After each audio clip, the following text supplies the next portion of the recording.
This is the Thom Hartmann Program.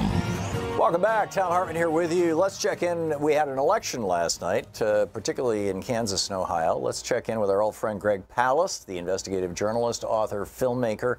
His most recent book and movie, which you can find over at on Amazon and in other places, The Best Democracy Money Can Buy. GregPalast.com is the website. You can tweet him at Greg_Palast, just like Thom_Hartmann. Greg, welcome back. Glad to be with you, Thom. Always great having you. Greg, I noticed in the news reports last night that they were saying that Mr. O'Connor, the Democrat, lost by, well, it hasn't been called yet, but for this reason, that he was behind the Republican by about 1,000 votes, but that there were 8,000 provisional ballots in this one congressional district. And I was yelling at the TV, tell us what that means. And of course, nobody said a word. Please, Greg, tell us what that means. Okay, it's a combination of 3,435 provisional ballots, or as I call them, placebo ballots. You fill them out, you think you voted, well, hey, maybe not. They are given to people whose names suddenly went poof and disappeared magically from the voter rolls. Except in Ohio, it's not magic. 500,000 people were removed by the vicious Republican Secretary of State, John Husted, in Ohio in the last 2 years. 500,000 people. If those people who lived in the district found their names missing, they'd get this provisional ballot. And here's the bad news. If you're wrongly removed from the voter rolls, they still won't count your provisional ballot. So you don't get that counted. Now, whose ballots are they? We know that they are overwhelmingly from Franklin County, from the urban area, which is overwhelmingly Democratic. So the victory, the congressional race is being determined by the votes not counted, not by the votes cast. In addition, by the way, to the 3,435 provisional ballots, we have a couple thousand uncounted absentee ballots, same game. And you have, because if you send an absentee ballot and your name's missing from the voter rolls, they just check it. And there's a lot of votes called spoiled, which is in Ohio, lots of votes simply get cast and never counted. And again, overwhelmingly in the urban, that is Democratic areas around Columbus and Franklin County. So in this election that may end up being called by fewer than 1,000 votes or in the neighborhood of 1,000 votes, you're suggesting that close to 10,000 people, their votes won't get counted. They're from an overwhelmingly Democratic district because of specific intervention in the Ohio voting rolls by the Ohio Secretary of State. Is that the bottom line here? That's the bottom line, and there's not much suggestion. The Supreme Court heard the case and the Supremes voted 5-4 to allow Ohio to remove these people from the voter rolls. Right. And so there's not much speculation. We know that those are Democratic votes in the throwaway pile, in the electoral dumpster, and the provisionals, the uncounted absentees, and the spoiled votes. That just, it's not close. The Democrats won if you would count all the votes. And that's just a cold fact from the analysis that was just discussed at the Supreme Court. It was acknowledged. They didn't even disagree with the facts that the uncount vote, that the voters purged, that the uncounted votes are overwhelmingly in Franklin County, in black and urban districts. Remarkable, remarkable. But what's going on with Kansas? What's the matter, Kansas? Well, it's too close to call officially between Kris Kobach, our fave, Mr. Crosscheck himself, Trump's vote thief in chief, Kris Kobach, and the sitting Republican Governor Colyer. It's close because the Donald, tweeted in favor of Kobach the day before the election. However, the uncounted ballots, which are in excess of 100,000, are all— Whoa, 100,000? Yeah, 100,000. That's how many people Kobach bounced off the voting rolls? And these apparently are Republicans. I mean, this is the Republican primary, they're right? stuck. They're stuck in the voting machines. You know how efficient voting machines are. So the technicians from ES&S, the voting machine company, are trying to tease out those ballots out of the machines in the Kansas City suburbs. Now, if they count those votes, if the machines just don't go poof, and remember who's in charge of the machines, the Secretary of State, one Kris Kobach. But if they do count those votes, I don't see how Kobach survives. Not in this race. Now, that doesn't mean we're going to lose the man. Remember, the vampire ain't dead till there's a golden stake through his heart.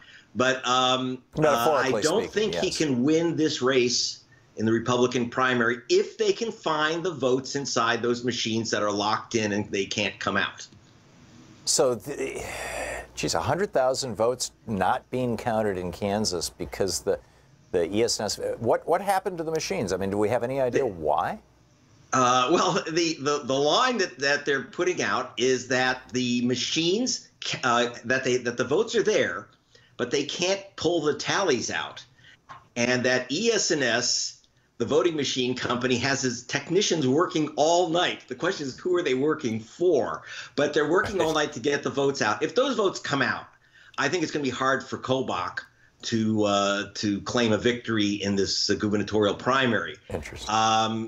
So I don't. But again, I want to emphasize that doesn't mean the end of Kris Kobach. He's still Secretary of State, and he's still Trump's vote fraud hunter. Yeah.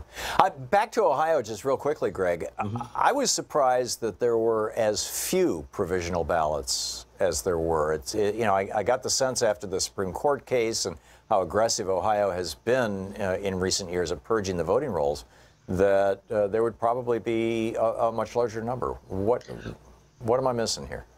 Well, what's missing here is the reason it tends to be small is that there's only a small part of the congressional district in Franklin County. In other words, you ain't getting provisional ballots in those white suburban areas in Delaware County and the other collar counties around Columbus, Ohio, which is the capital.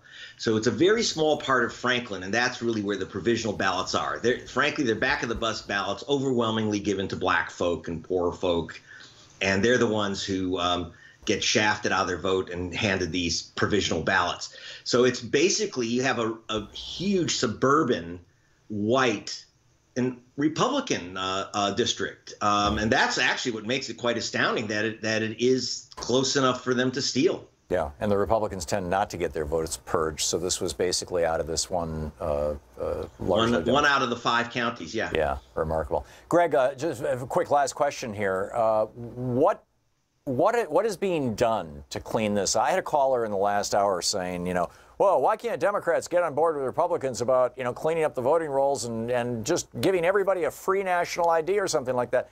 And I'm like, we have laws against illegally voting. You can go to jail for anywhere from a year to 5 years, depending on the state. Similarly, we have laws against shoplifting. You can go to jail for a year to 5 years, depending on the state, for shoplifting.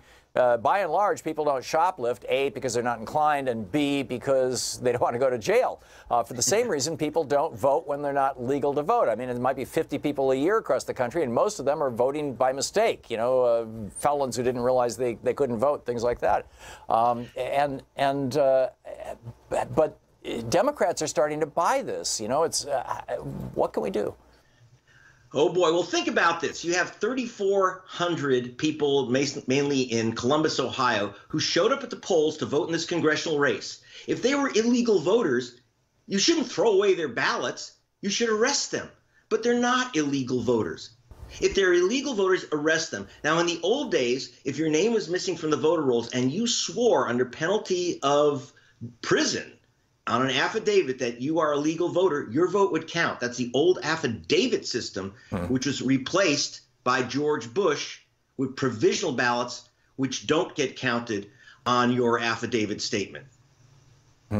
So what we need to do is go back to, at the very least, because I'm guessing probably some of these folks who are getting provisional ballots, too, are people who simply showed up without ID. Well, yeah, that's the other thing, is that you have ID requirements in Ohio, which is horrendous.